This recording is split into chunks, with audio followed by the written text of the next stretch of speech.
True Blue Nation, Dodgers Report. Forget everything you've heard.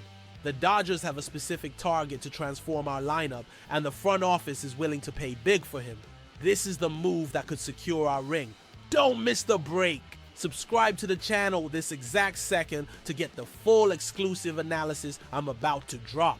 Hey, Blue Crew, welcome back to True Blue Nation, Dodgers Report, your channel for the hottest news and deepest analysis on our Los Angeles Dodgers. I am your host, and if you want to stay ahead of the big moves, the backroom rumors, and understand our team strategy like no one else, then do yourself a favor and hit that subscribe button right now. Turn on notifications because the hot stove is heating up and you won't want to miss anything coming before the July 31st trade deadline. Believe me, the information I'll bring you here, you won't find just anywhere.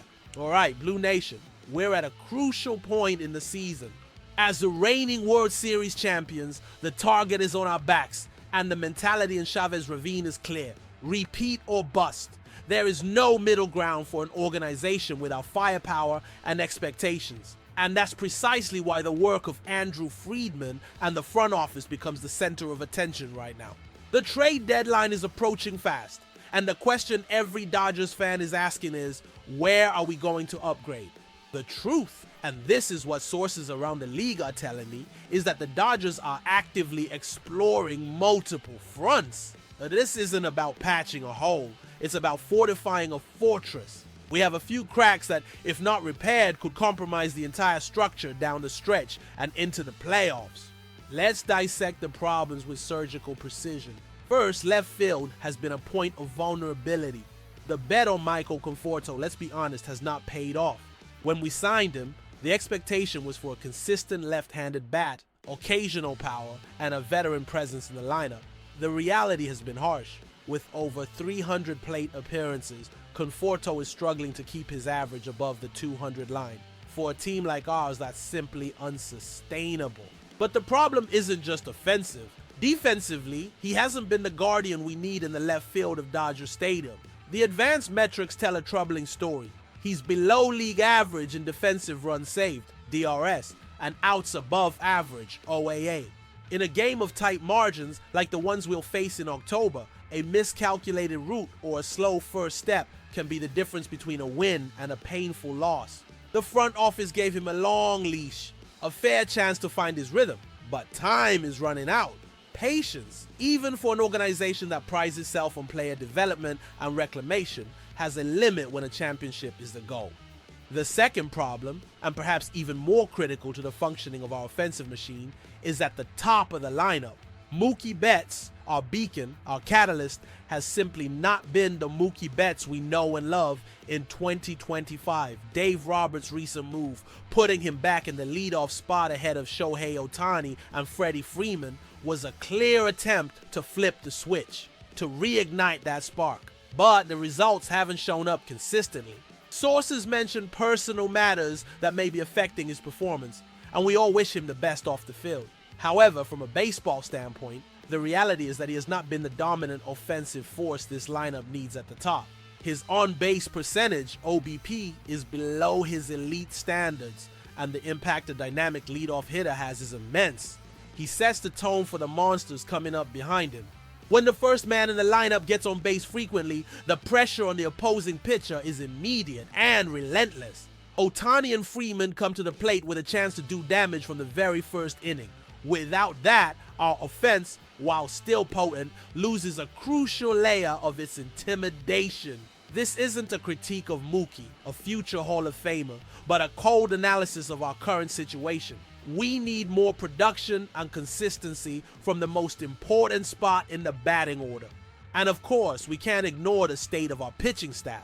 Tanner Scott's struggles in the closer role have been evident, sending shivers through the ninth inning, a feeling we haven't had in a while. Add to that the injuries to high leverage pieces like Scott himself and Michael Kopech, and our bullpen, which was supposed to be a strength, suddenly looks fragile. In the rotation, the extended absence of Blake Snell, and especially the phenom Roki Sasaki, has us counting the days until their return. The good news is that both seem to be on the right track to come back and contribute down the stretch. And it's precisely this projection that might be influencing the front office's strategy. If Friedman and his team believe the pitching solution will come internally with the return of the injured, they can justify using their prospect capital to make a major acquisition on the offensive side. It's a risk calculation, a bet that the bullpen will stabilize and the rotation will be whole in October. And if that's the bet, then the search for an impact player for the lineup becomes priority number one. And this is where a specific name is beginning to echo loudly in the halls of Chavez Ravine. Faced with this scenario, the Dodgers front office isn't looking for a patch. They're hunting for a game changer. And according to David Schoenfield, a respected ESPN insider, all roads lead to one name, Stephen Kwan, the all-star and gold glove left fielder from the Cleveland Guardians. Let's analyze this deeply, because this isn't mere speculation. It's a logical and devastatingly effective solution to our problems. Kwan isn't just a good player. He's the perfect player for our current needs. He solves, in one fell swoop, our two biggest problems, the black hole of production in left field and the need for a true leadoff hitter. Let's talk about who Stephen Kwan is. This is not a power player who's going to hit 30 home runs. He's something much rarer and, for our current roster construction, much more valuable. Kwan is an on-base machine. His plate discipline is elite, one of the best in all of MLB. He rarely swings up bad pitches. He draws out at-bats, wears down pitchers, and has incredible hand-eye coordination that allows him to make consistent contact. His strikeout rate is ridiculously low, and his walk rate is sky high. In short, he lives on first base. Now imagine that skill set placed directly in front of Shohei Ohtani and Freddie Freeman. It's a nightmare scenario for any opposing team. With Kwan on base, Ohtani would not only get more RBI chances, but he would also see better pitches, as pitchers couldn't afford to pitch around him with the risk of putting two runners on for Freeman. This creates a ripple effect that makes our entire lineup from top to bottom exponentially more dangerous. Defensively, the trade would be like night and day. Kwan is a two-time Gold Glove Award winner for a reason. His routes to the ball are impeccable, his range is exceptional, and his arm is accurate. He would transform our left field from a liability into a strength. How many extra base hits would he prevent over 2 months? And more importantly, in the playoffs? How many runs would he save with his positioning and his dives? These are the plays that win championships, and Kwan makes them routinely. The defensive upgrade would be just as impactful as his offensive contribution.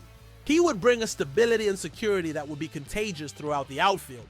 Now, the million-dollar question, or rather the top-tier prospect package question, what is the cost? This is where the conversation gets serious. Kwan is not a 2-month rental. He is under team control through the 2027 season and on a very friendly salary of just $4.175 million for this year. This makes him one of the most valuable assets in all of baseball.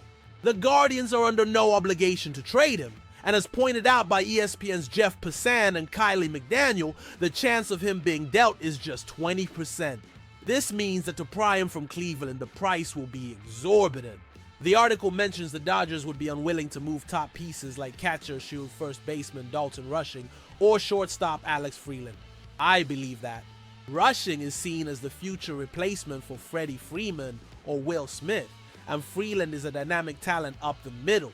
So, what would a realistic package look like? My analysis, based on conversations and market value, points to a combination of quantity and quality. We would have to start with one of our high-potential young arms already on the big league roster, or close to it. Perhaps someone like Gavin Stone or River Ryan. Cleveland needs controllable pitching. Next, we have to include a high-ceiling position player, maybe outfielder Andy Pages, who has already shown his power in the MLB, or infield prospect Joandre Vargas. And to close the deal, it would likely take adding 1 or 2 more pieces from our top 20 prospects. There would be a painful package, one that depletes a significant part of our farm system's depth.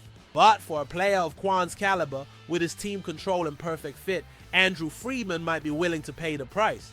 He has shown in the past that he doesn't hesitate to be aggressive to acquire the final piece of a championship puzzle. At the end of the day, the issue is this. Acquiring Stephen Kwan would be a statement of intent. It would be the Dodgers front office telling the rest of the league, we are not satisfied with just competing. We are here to dominate and win another ring. He solves our two most glaring deficiencies with a single move and makes us an undeniably better team, both in the short and medium term. The cost will be high, no doubt. We will lose young talent that could become stars in the future. But the championship window with the core of Betts, Ohtani, and Freeman is open now. The opportunity to win is now. And this is where I want to hear from you. The Blue Crew, the most intelligent and passionate fan base in baseball. Looking at our situation, do you think it's worth paying the steep price for Steven Kwan? Or do you believe our biggest need is still in the bullpen and we should focus our resources on an elite arm to close out games? What would your trade package be to get Kwan without giving up Rushing or Freeland? Leave your comments below. I want to read every single one. This is the time to debate, to analyze, and to cheer together. Thank you for watching True Blue Nation, Dodgers Report. If you value this direct, no-nonsense analysis, make sure you're subscribed because the news doesn't stop. I'll be back as soon as the next move happens, bringing you the details that matter. Stay tuned.